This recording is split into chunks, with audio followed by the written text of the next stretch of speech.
Yo, what is good, YouTube, and welcome back to another JC2K video. In today's video, I'm going to be teaching y'all how to 5-out in NBA 2K23 MyTEAM, as well as what the best freelance is to run your offense through in NBA 2K23 MyTEAM. This is a super useful video to get way better floor spacing, which is incredibly helpful, especially when you're playing online, because you really need that floor spacing so that you can't be baited and defended as easily, and just so that you have spacing to run your offense, attack the rim without centers under the rim, things like that, and just effectively space the floor. It's a crucial thing to know in MyTEAM, something that all the competitive players do. And if you don't know this, you're putting yourself at a disadvantage. It's a really, really big thing to learn in MyTEAM. So I'm here to teach y'all that today. But before we hop into the video, if you haven't already, make sure you hit that subscribe button. Help me push towards the 7,000 subscriber mark on the channel. We're just over 100 subscribers away, and I'd love to hit that within the next few days. I really do appreciate all the recent support on the channel this year in 2K23. With the year just starting up, channel is growing a lot, and I'm super excited for the future. But yeah, without further ado, let's hop right into it. So the first thing that I'm just going to say, you don't need a playbook for this. You can have other playbooks and stuff like that if you want, but as y'all can see, I just have a random 86 Celtics playbook. This is the base playbook that I was given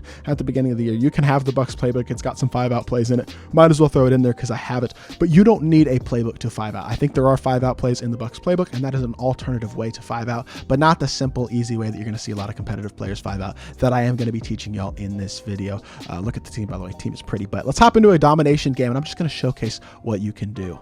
All right, hopping into this domination game, the first thing that you need to do and the main thing that you need to do for this to work effectively is to come into your settings and go over to gameplay. And this works the same online and offline. I made a video earlier this week on saving defensive settings. I'll talk about my defensive settings and my offensive settings in a different video, but the point for this video is in offensive settings. You're going to come down here and you're going to go into your offensive settings, scroll down a few times. We have freelance options. You got 4 freelance options. Doesn't really matter to have all 4. You only need 1. So just click on your freelance.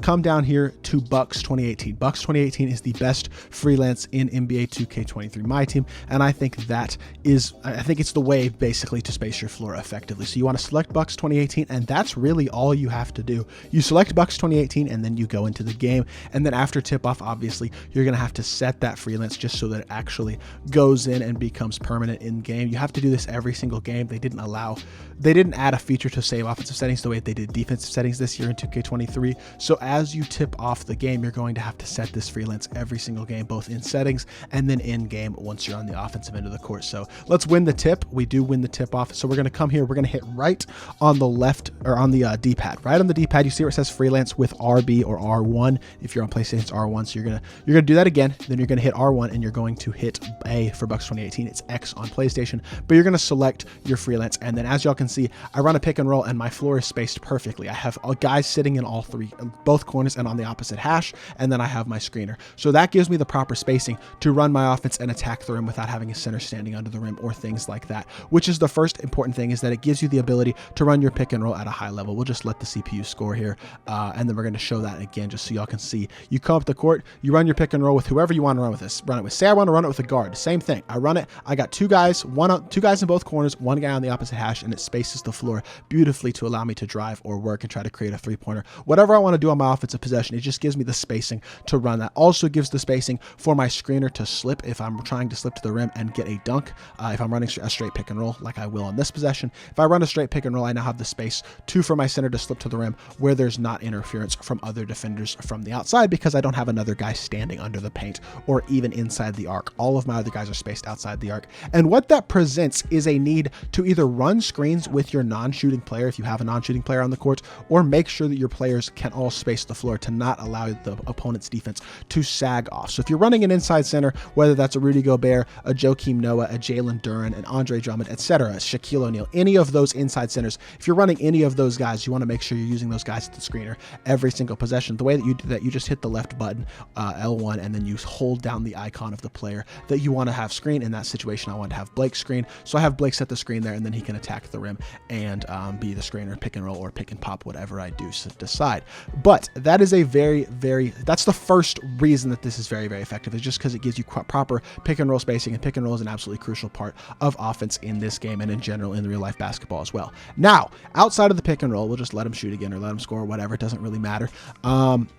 You can additionally 5 out. This only works if you're in a freelance as well. You go left on the D-pad this time and hit L1 for pass and screen away. And as y'all can see, it 5 outs. It gives me space to attack off the dribble with my guard or whoever is the ball handler. It's going to space the other 4 guys on the court at the opposite corners and then on both hashes. Or if you're on a hash, it's going to space them on both corners, the other hash and the top of the key. Whatever the case may be, it's going to space the floor much better for you. Even if you call it in the corner, it's going to space guys all the way around the arc, away from the corner and all the other spots. Y'all can see I'll call it right here, and it's going to put a guy at the top of the hash in addition to both guys in the opposite corners and a guy on up top again. As y'all can see, it's going to space the floor to give you that lane to 5 out and either attack the basket or try to make a move toward the basket, come back out and shoot a 3-pointer. Just gives you the space to be able to attack again in your 5 out. Again, makes it very important to have a shooting center if you're going to 5 out consistently, because if I don't have a shooting center, it makes it easier for my opponent to defend because he can help significantly off of that non-shooting center or non-shooting player, which is why I find it so important to have guys who can stretch the floor. That's why you're not going to see me running guys like Wilt, Kareem, and Shaq early in the year, because they don't have that 3-point rating. They're dominant inside forces, but they don't fit the way that I like to play, with spacing the floor, creating shots, forcing the defense to collapse, and hitting open threes. Things like that. And that is the other way that this is very effective and how you can actually officially 5 out, not just space the floor properly for your pick and roll. So that is why a freelance is so important. And Bucks 2018 is currently the only freelance in the game that allows you to do that. In past years, Hawks 2018 has worked, and I think Hawks 2018 still works on current gen, but for whatever reason on next gen, Hawks 2018 no longer works as a freelance that allows you to space the floor, run 5 out, pass and screen away, and when you call your pick and roll, space the floor accordingly as well. For whatever reason, it clogs the paint this year. It's just not as good. So it's important to remember that, and that's why Bucks 2018 is easily the best freelance in the game. Now, last year I thought Bucks 2018 was the best freelance in the game as well, because your players don't cut. In Hawks 2018, for whatever reason, your players would cut from the corners and things like that when you were trying to space the floor, and that doesn't happen in Bucks 2018, which is another very, very valuable aspect of this. But especially with this being the only freelance that really gives you the proper spacing right now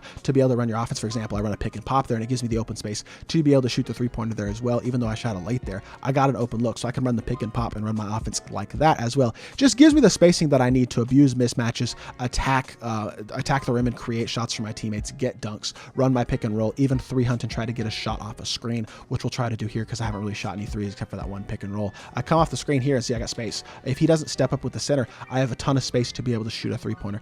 It's just so many different versatile ways that you can run your offense that are absolutely crucial to know, and that is why spacing is so important, and therefore why having a freelance is so important, because every single possession you're going to have that proper spacing, which again, I mean, it allows for you to send back cuts to the rim where you're not sending a back cut to the space where another player is. It just gives you the versatility to have the spacing to run your offense in whatever fashion you want, whether that's back cuts, pick and roll, pick and pop, rim running, trying to 3-hunt and create shots from the 3-point line. Whatever you're looking to do in game, having a proper freelance on gives you the ability to run your offense at a much easier pace than you will otherwise be able to do so. So really, really important to know, and I hope this video does help out a lot of y'all, because this is the type of video that is going to help you to massively improve your offense in MyTEAM. So hopefully it did help you out. If it did, make sure you hit that like button, leave a comment, and subscribe.